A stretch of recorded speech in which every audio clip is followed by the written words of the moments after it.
Okay. First question will come from Rick Stroud.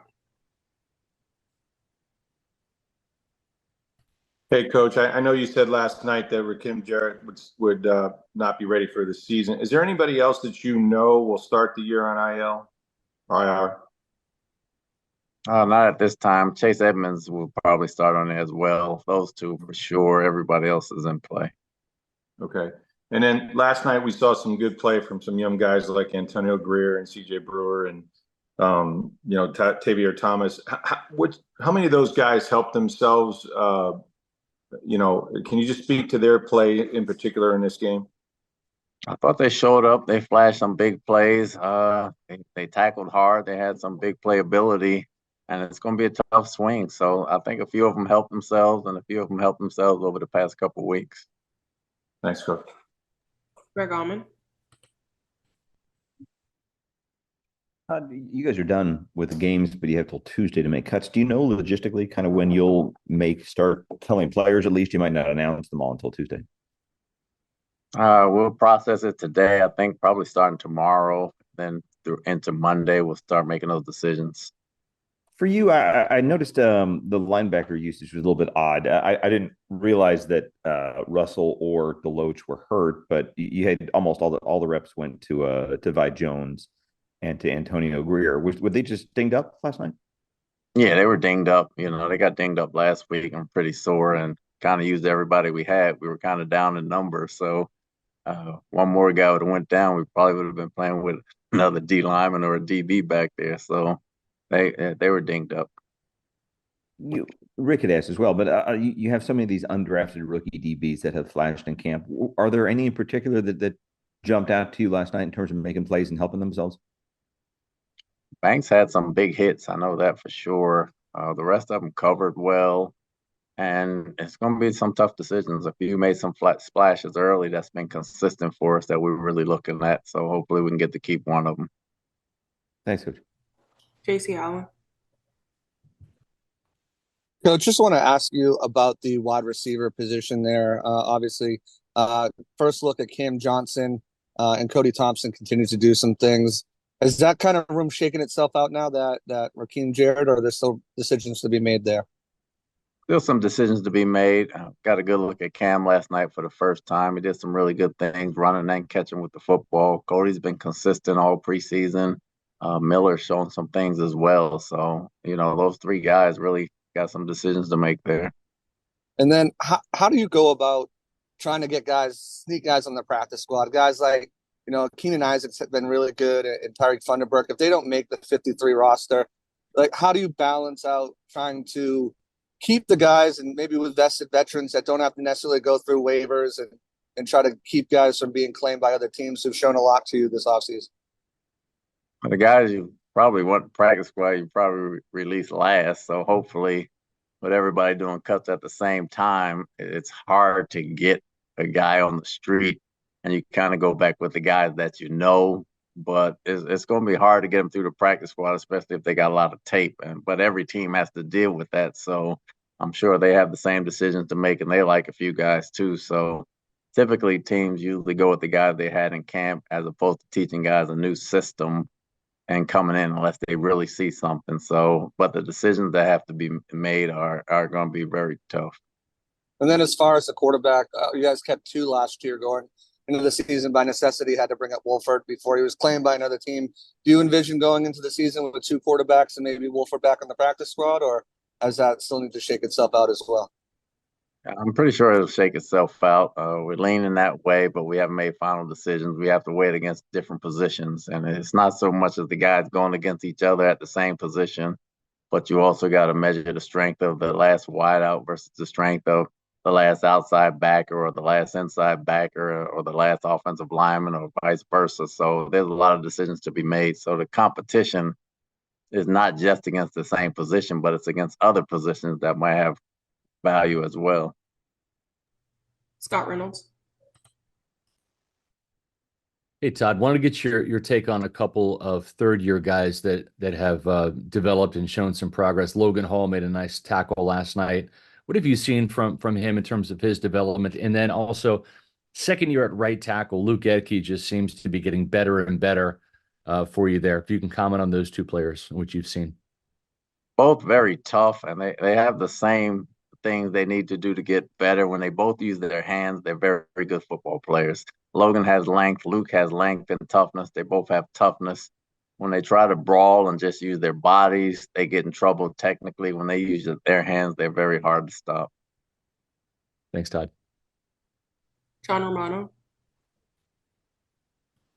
Hey, Todd.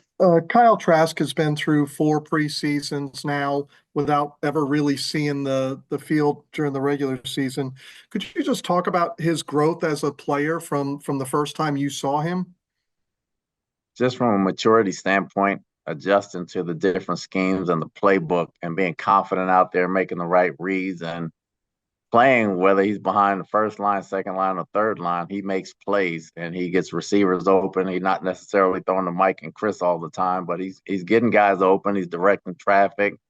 He's getting valuable experience. Sometimes you just run into, he played behind Brady. Now he's playing behind Baker. He just happened to have the unfortunate opportunity to go behind a couple quarterbacks, but we have a lot of trust in him. He really sees the game well. We would not have a problem playing him. It's not unnerving at all to go into the season without any experience at backup quarterback? Just because you're experienced doesn't mean you're good. You might know the playbook, but if you can't carry out the plays, it doesn't make it any better. Thank you. Evan Winter. Hey, Coach. Obviously, the new dynamic kickoff return rules are a big change this year, and obviously, a lot of it has to do with roster competition or composition, rather. I know you've said throughout the summer, we'll see it as we go, but do y'all feel like you have more of an idea of what you want in terms of personnel when it comes to the kickoff returns? Yeah, I think we do. I think we kind of know the direction we're heading in and the things we want to do when it comes to that. So we'll probably tweak roster-wise accordingly. And then obviously you said last night, the preseason is all about totality, your overall body of work. But how much can a really good performance in that final game be a springboard for a player to maybe it says, hey, he's starting to get it or, develop in the right fashion?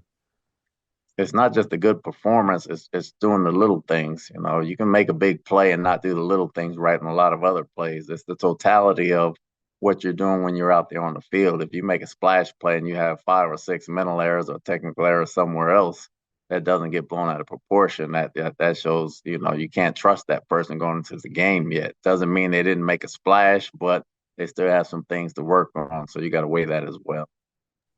Rick Stroud.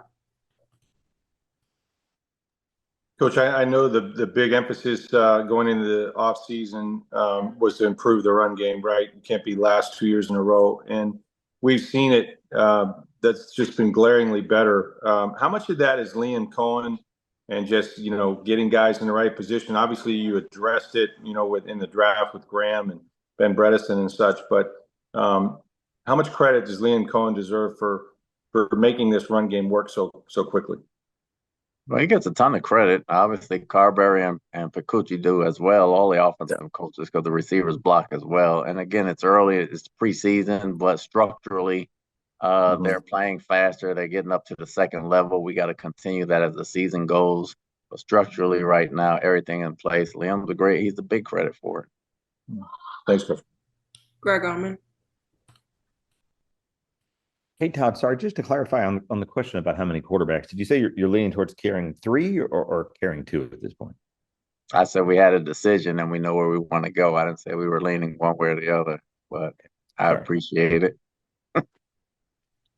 We have time for a few more. We'll go to JC Allen. Coach, you said you've been really comfortable with the depth you've had at outside linebacker throughout camp. Just with Braswell getting a sack and some solid pressure yesterday, and then with obviously Jose Ramirez's performance last week and Marquise getting consistent pressure, how comfortable do you feel, carrying those 6 guys in to the regular season? Or we haven't made a decision yet whether we take them 4 or 5 or 6, but all those guys made splashes in camp. I thought Braswell made great progress mentally from understanding the scheme. I thought Jose came a long way as far as understanding the scheme and making big splashes. And I thought Watts has gotten better, again, holding up on blocks, playing the run game. So all 3 got better technically as the weeks went on. with Yaya and Joe out, and depending on how many we keep or who we keep and how we keep them, I think they'll help us. Last question will come from Scott Reynolds. Coach, talking about your specialists, I guess it goes without saying that you liked seeing that 51-yard field goal from Chase McLaughlin. Can you just talk about maybe your comfort level with seeing that one go through after a couple of unusual misses earlier in the preseason, and then Jake Camarda, it seems to be a little inconsistent as your punter. I know Nolan Cooney had a good night last night. Is that an area too where you're considering maybe making a switch at punter? It's not an area I'm very happy with right now. Obviously, but Jake has to punt it better. 2 weeks in a row where he didn't punt well. Chase came back around, and we'll see about the punting situation or whether adding somebody to the practice squad. But we definitely got to get better in that area. Thanks, Todd. Appreciate it. All right, that's all we have. Thanks, Coach.